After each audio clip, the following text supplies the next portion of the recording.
WizEven donne la parole à ceux qui créent l'événement. Un invité, 10 minutes, 5 questions, c'est All Access, votre dose d'événementiel pour la journée. Je suis Pierre-Henri Deballon, le cofondateur de WizEven. Aujourd'hui, je ne reçois pas un invité, mais deux invités. Ce sont les co-organisateurs du Positive Festival, Nicolas Cuer et puis Julien Gaona. Bonjour messieurs. Bonjour et merci de nous recevoir. Bonjour et merci. Merci à vous. Je vais vous demander déjà de nous présenter le Positive Festival. Alors, le Petit Festival a été créé donc en 2012. C'est un festival de musique électronique qui a évolué par la suite sur plusieurs courants musicaux. Le hip-hop, par exemple, le rap français. Il y a beaucoup de musique actuelle aussi. On s'est ouvert à tout ce qui nous faisait rêver et tout ce qu'on aimait comme courants musicaux. On ne s'est pas vraiment fixé de barrières. Et puis, ça a évolué jusqu'à cette année pour être sur un format de 2 jours au Théâtre Antique d'Orange. Ok, combien de festivaliers vous avez eu sur l'édition de cette année et puis sur les éditions passées aussi, parce que j'imagine qu'on n'était pas sur les mêmes jauges. Oui, alors, cette année, c'est vrai que c'était un petit peu particulier, je pense qu'on y reviendra un peu plus tard. On a une jauge limitée maximale de 3500 personnes que nous avons respectée, donc sur les 2 jours.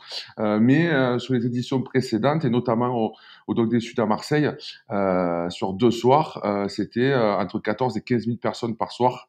Et sachant que l'année dernière aussi au Théâtre Antique, pour la première édition au Théâtre Antique, on était à peu près 6 000, 6 500 personnes sur un jeudi soir. Voilà, donc c'était quand même une très belle édition et un beau succès. D'accord. La structure qui est derrière Positive Festival, vous pouvez m'en dire un mot? Oui, alors donc les structures ont évolué pour la simple et bonne raison que le Petit Festival a été créé donc en 2012 avec une société.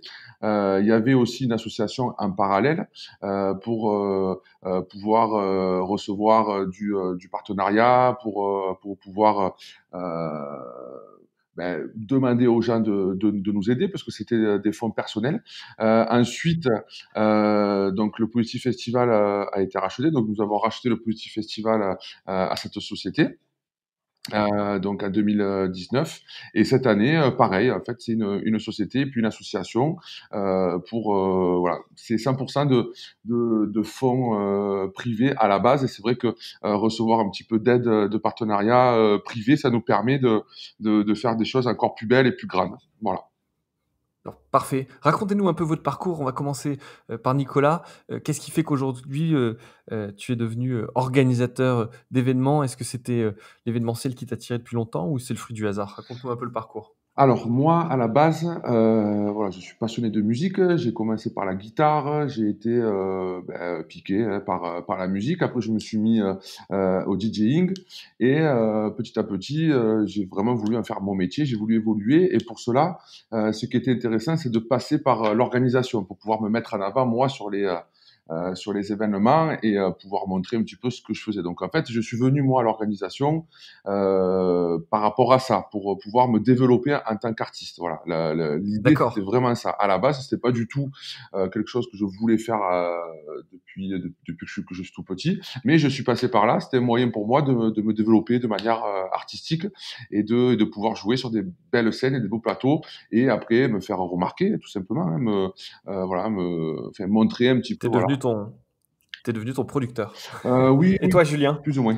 Alors moi je suis plus passionné par l'événementiel et par la création d'événements. J'ai créé des événements beaucoup plus petits bien sûr durant plusieurs années.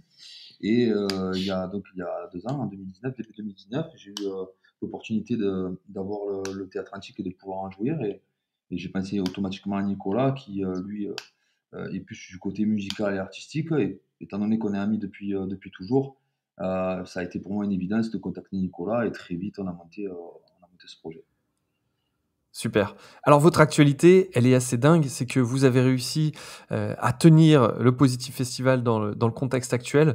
Les gens qui nous écoutent ont envie de savoir comment vous avez réussi à le faire, pourquoi vous l'avez fait. Enfin, racontez-nous qu'on plonge de l'intérieur avec vous dans ce process et puis ce que vous en avez retiré surtout. Alors, nous, dans un premier temps, on voulait absolument maintenir. Ça aurait été beaucoup plus facile pour nous d'annuler. Au vu de la jauge, nous, au début, on avait une jauge de 5 000 qui a été autorisée par le préfet, donc une semaine avant l'événement. Donc on a reçu le jeudi, une semaine avant l'événement, l'autorisation du préfet. Et ce jeudi-là, on nous a changé la jauge à 3500 personnes. Ce qui, côté amortissement, voilà, c'était plus possible de l'amortir. Nous, c'était avancé par rapport à nos festivaliers. On fait ça aussi par passion et surtout par passion. Et donc on a décidé de maintenir l'événement qu'on avait prévu. De galère en galère, donc on a continué à avancer, et puis le mercredi, donc 3 jours avant, 48 heures avant pardon, l'événement, on a reçu un courrier de la préfecture en disant qu'il fallait annuler parce que les restrictions avaient changé. Et là, il s'est engagé. Vous l'avez reçu par courrier ou Non, vous avez été appelé en on a amont été et on appelé, vous a briefé? on a été appelé le mercredi par la sous-préfecture, en sachant que la même sous-préfecture nous avait autorisé une semaine avant. Donc là, il s'est engagé un réel bras de fer. Au début, ils ont été très fermés, et puis bon, en exposant un petit peu ce qu'on avait prévu en restriction et en protocole sanitaire, ils se sont vite rendus compte qu'on avait été bon, hein, tout simplement. Hein. On avait rempli le cahier des charges qui nous avait été demandé au préalable, et au-delà de ça, on avait dépassé le protocole qui avait été fixé par la préfecture, par exemple en ajoutant des caméras thermiques qui prenaient la fièvre à 100 spectateurs par 100 spectateurs, ce qui déjà a pesé lourd. On avait prévu les désoiffeurs qui servaient à même la clientèle. Alors, revenons juste sur les caméras thermiques, c'est intéressant. Ça, c'est du matériel que vous avez cherché, j'imagine, exprès, ou vous connaissiez déjà des fournisseurs là-dessus? Et comment ça marche? Non, on est tombé dessus avec notre prestataire technique qui s'occupe de tout ce qui est le son et de la lumière, qui lui est arrivé à trouver cette caméra infrarouge. Il y en avait juste 4 en France, on est arrivé à s'en dépêcher pour en urgence, vraiment en urgence. Bien sûr. Vous en avez installé combien, vous, de votre côté? 2, on en avait 2. On en avait 2 à D'accord. chaque Et donc ça, les gens passent, j'imagine, aux entrées, par Oui. exemple, et ça scanne en temps réel 100 C'est personnes. ça. Et puis, j'ai lu dans une interview que quand quelqu'un... donc, c'était quoi? Il y avait une lumière qui C'est ça. En apparaissait à fait, il l'écran apparaît en rouge, encadré, donc la personne. Et ensuite, on a un deuxième rideau donc, qui va isoler la personne, lui prendre la température en pistolet infrarouge. Et à ce moment-là, Est-ce que vous avez eu des faux positifs, c'est-à-dire des gens qui apparaissaient rouges à l'écran et après en non, reprenant la température? non, Non. C'était toujours juste. ok, Ok. oui, tout à fait. Et alors, comment les gens réagissent? Parce que ça, c'est une vraie question.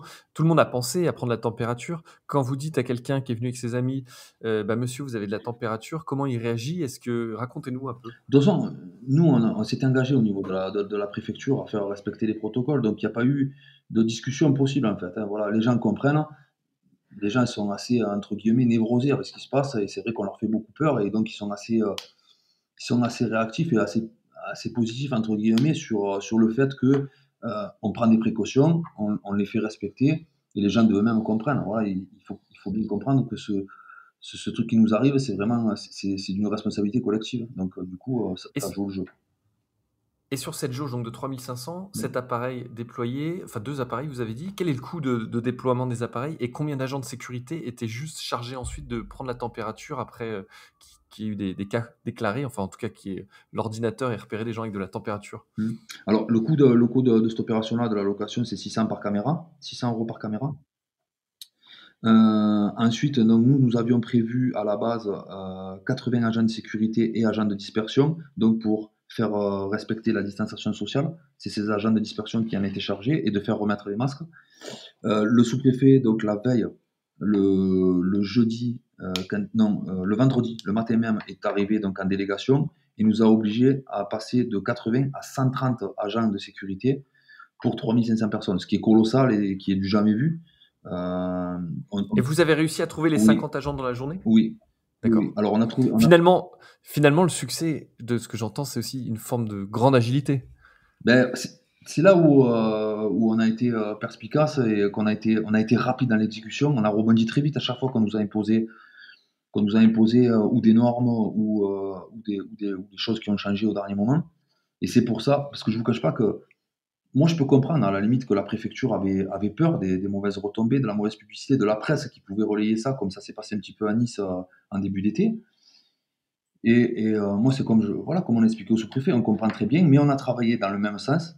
On a travaillé, nous, la mauvaise presse, on n'en voulait pas non plus. Et c'est le dialogue qu'on a eu avec la préfecture, et on les a mis à l'aise avec ça. Et c'est ce qui nous a permis, au final, de nous entendre et de travailler dans le même sens. D'accord. Et sur la restauration, pareil, je crois que quelques jours avant, restauration, boisson, on vous dit non, il n'y aura pas de stand fixe parce qu'on veut pas, le jour même. Oui. Et vous avez réussi aussi à trouver des désoiffeurs. Alors, C'était des désoiffeurs avec des sacs à dos, comme on les alors, connaît, ou vous avez adapté un peu? Ouais, c'est ça. 4 désoiffeurs avaient été prévus en plus des buvettes pour essayer de soulager un petit peu les buvettes et d'éviter trop de va-et-vient. Nous, quand on a eu cette décision de la préfecture, on a très vite rebondi. Donc, on a appelé le responsable des désoiffeurs qui nous a trouvé beaucoup de personnel en très peu de temps. Ils sont arrivés de Toulouse avec donc des voitures chargées. Nous, on avait un personnel qui était prêt à servir dans les buvettes, qui nous ont aidés, qui ont enfilé des sacs. Pour basculer. Voilà. Donc le vendredi, ça a été compliqué à gérer. On a eu quelques critiques parce qu'on n'a pas eu assez de désoiffeurs. Mais le samedi, on a encore pu rebondir et en avoir un peu plus. Ça s'est beaucoup mieux passé le samedi. D'accord. Les gens, globalement, tu évoquais des critiques des festivaliers, mais globalement, les retours sont très positifs, non? Très, très positifs, oui. Nous, on est super contents parce que tout le monde a joué le jeu. Ils ont respecté. On a fait des annonces toutes les heures pour les distanciations. Ça a été respecté pratiquement au pied de la lettre. À chaque fois que ça se resserrait, on faisait une annonce, ça s'écartait. Là où on est content, c'est qu'on est arrivé à fixer des sourires sur des gens qui stressent depuis des mois, qui avaient besoin de ce moment-là, de relâcher la pression, de faire la fête, et ça s'est super bien passé. On a eu une belle communion. Bon, c'est super. En tout cas, les gars, bravo. Moi, j'aurais aimé creuser encore plus avec vous tout ce que vous venez de nous raconter. J'invite les gens qui nous écoutent à aller sur culturematin.com. Il y a un très bel article dans lequel vous dites il fallait montrer l'exemple pour les festivals à venir. Et ça permet de rentrer un petit peu plus dans le détail, de voir des photos de ce beau théâtre avec des gens effectivement masqués, mais avec le sourire sous le masque. Clairement. En tout cas, bravo à vous. Et puis, on souhaite que la prochaine édition soit un peu moins, j'ai envie de dire, sous le sceau de l'agilité et de la souplesse, mais dans quelque chose de plus grand et avec une jauge un peu plus en adéquation avec vos efforts. Oui, c'est ça. Merci à vous. Merci à vous, merci beaucoup. Vous écoutiez All Access, le podcast de WizEvent, la solution de billetterie, d'inscription et de cashless pour les organisateurs d'événements. Pour prolonger cet échange, partagez, commentez et notez cet épisode sur vos plateformes préférées. Et pour nous rejoindre, rien de plus simple, media@wizevent.com.